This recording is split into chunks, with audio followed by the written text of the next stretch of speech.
Hola, sí, buenas tardes, Liliana, ¿cómo estás? Buenas ¿Qué tardes. tal, Carolina? Mario Ganora y yo te queríamos hacer algunas preguntas. Te presentamos como Muy bien, directora del ¿qué tal, Instituto Mario? Ana Aren. Explícanos un poquito qué es el instituto y qué significa ser la directora de ese instituto. Correcto, muy bien.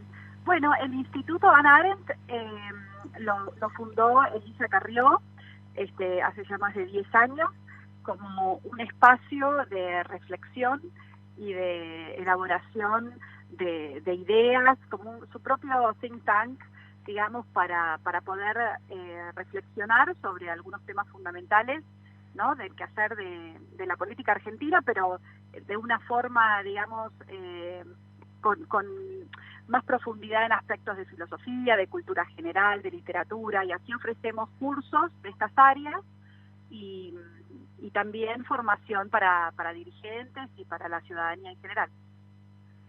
¿Ustedes tienen opinión formada respecto de esta reforma del Poder Judicial que está en ciernes ahora y que hay una comisión que se ha nombrado ad hoc y demás? Sí, por supuesto, porque esto nos remite desde el paso anterior, cuando se llamó a la oposición a una reunión, que fue hace pocas semanas. Esto ya lo hizo Randazzo en su momento, para después presentar la ley de medios, tratando de hacer este abrazo de osos en el que quieren incorporar a sectores de la oposición, cuando en realidad no es una reforma que busca mejorar al Poder Judicial, sino que es una reforma medida para garantizar la impunidad tanto de Cristina como de Cristóbal López, como de todos los imputados del kirchnerismo. Con lo cual, bueno, no participamos de esa reunión, como no vamos a participar, hablo por la coalición cívica, ¿no? Por supuesto, el bloque de esta comisión, digamos, de supuestos expertos para evaluar la reforma.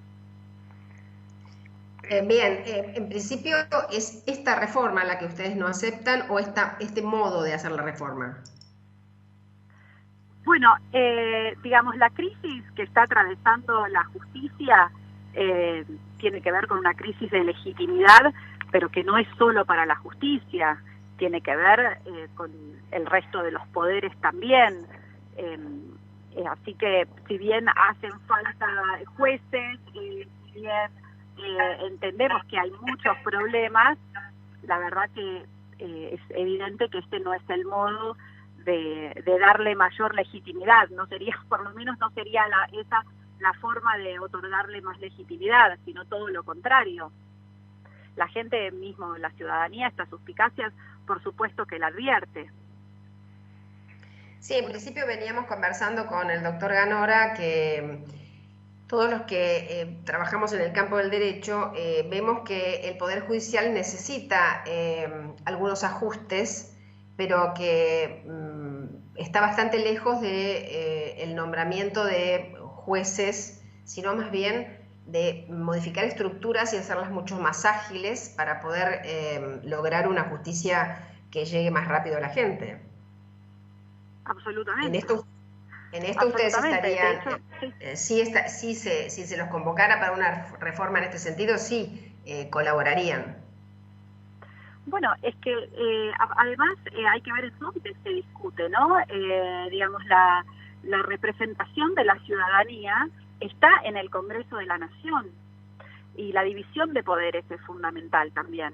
Entonces, esto de la iniciativa del presidente en Casa Rosada, hacer una comisión con la gente que él quiere, llamar, digamos, por su propia gracia, la verdad que ya es un punto de partida que no le está otorgando legitimidad ni está reconociendo la división de poderes de la Constitución, ni mucho menos esto que nos parece a nosotros fundamental, que es la representación de los distintos partidos políticos en el Congreso Nacional. Ahí es donde se tendría que tratar. Una cuestión que a mí me interesa. Cuando antes de iniciar la entrevista, estaba hablando de la importancia que tuvo Hannah Arendt al señalar que los regímenes totalitarios o movimentistas, en el fondo lo que hacen es desorganizar al Estado, destruirlo y reemplazarlo por una forma de tipo unipersonal o carismática. La situación actual de la República Argentina, ¿se advierten esos signos de los que hablaba Hannah Arendt a juicio de ustedes? Sí, absolutamente. Un poquito se entrecortó, pero creo que entendí la pregunta.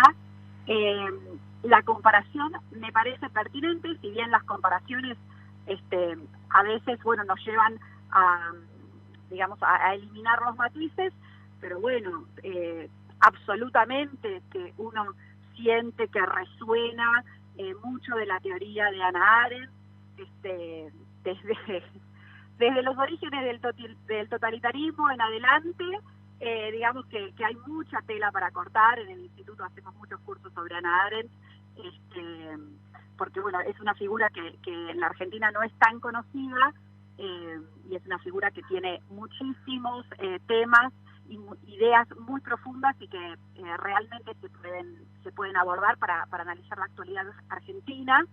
Y desde ya que hay un personalismo muy marcado en la política argentina, y que eso no hace a la calidad de la democracia, sino que por el contrario genera grandes problemas, inclusive no solo en la división de poderes, sino en la división entre lo que es gobierno y lo que es Estado, que también muchas veces se los confunde y se los trata indistintamente cuando en realidad son cosas muy diferentes. En el momento actual, ustedes, desde la perspectiva de la visión de Hannah Arendt, ¿cuáles serían los caminos para salir de esa desorganización del Estado y de la sociedad? ¿Cuáles verían ustedes como posibilidades reales, no? Mira, Hannah Arendt habla mucho, digamos, de una democracia con pluralismo, ¿no? El pluralismo es una de las bases para Hannah Arendt, para analizar la democracia.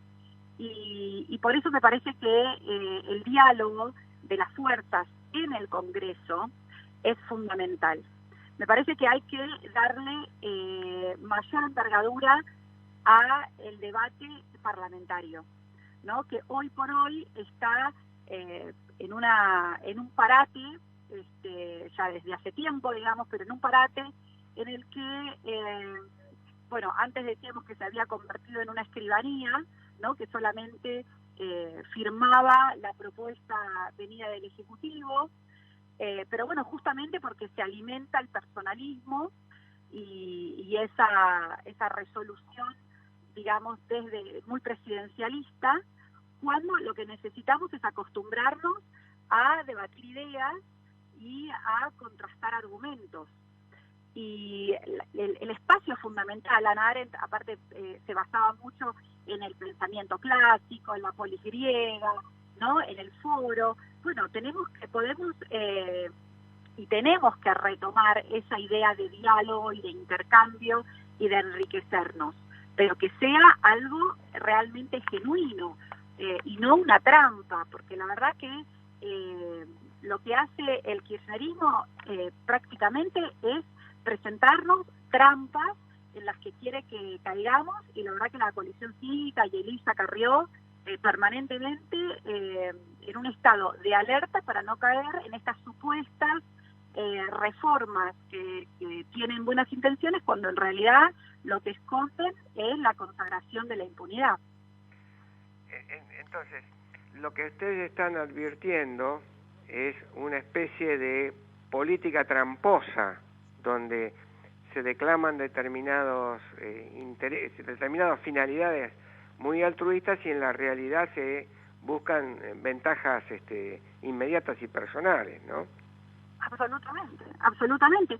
Y la verdad que tenemos que decir que lamentablemente la pandemia y la cuarentena, correcto, son un contexto que están favoreciendo que surjan, como fue antes la supuesta expropiación de Vicentín, como es ahora poner el impuesto a la leche, hacer la reforma judicial. se me está escapando alguna más, me parece, pero bueno, iniciativas que no tienen nada que ver con el interés y las preocupaciones de la ciudadanía y que se presentan, ¿no?, en este contexto porque tienen objetivos que son, como te digo, de avance del personalismo, de avance de la impunidad, bueno, y de consagrar el modelo de poder kirchnerista, ¿no?, que es de permanente acumulación. Una pregunta Carolina, Mario, sí. Sí, una pregunta que tiene que ver un poco con la historia. Si uno tuviera que comparar el momento que vive hoy la Argentina con el pasado, ¿a qué momento se aproximaría más? ¿A qué proceso político sería el más similar al que estamos viviendo hoy? Bueno, mira, me parece que es difícil no volver sobre el 2001. Y cuando termine incluso, bueno, no cuando termine, digamos, pero cuando hagamos una evaluación sobre el costo económico y social de la pandemia y de haber extendido la cuarentena de la forma en que se lo hizo, creo que va a ser imposible no remitir a la crisis del 2001, y agregaría también por esta situación de peleas internas dentro del peronismo, que bien sabemos que las hubo en el 2001 y que por culpa de esa pelea por el poder y de esa lucha intestina que tiene el peronismo dentro suyo, por las distintas facciones que lo componen, y que hoy la verdad también nos resuena porque, y creo que no sé si lo estaban comentando anteriormente, se ve que están las distintas alas disputándose poder, sea en el conurbano y en Nación, sea entre Cristina y el propio presidente Alberto Fernández.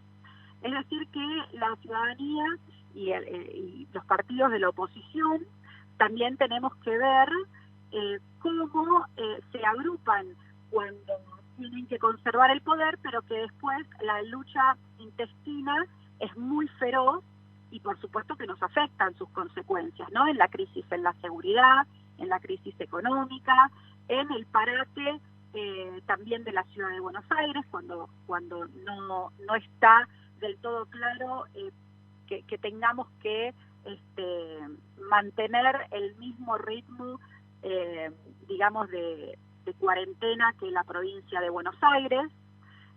Bueno, este tipo de cosas son las consecuencias de peleas por el poder y que nos tienen a los ciudadanos como rehenes.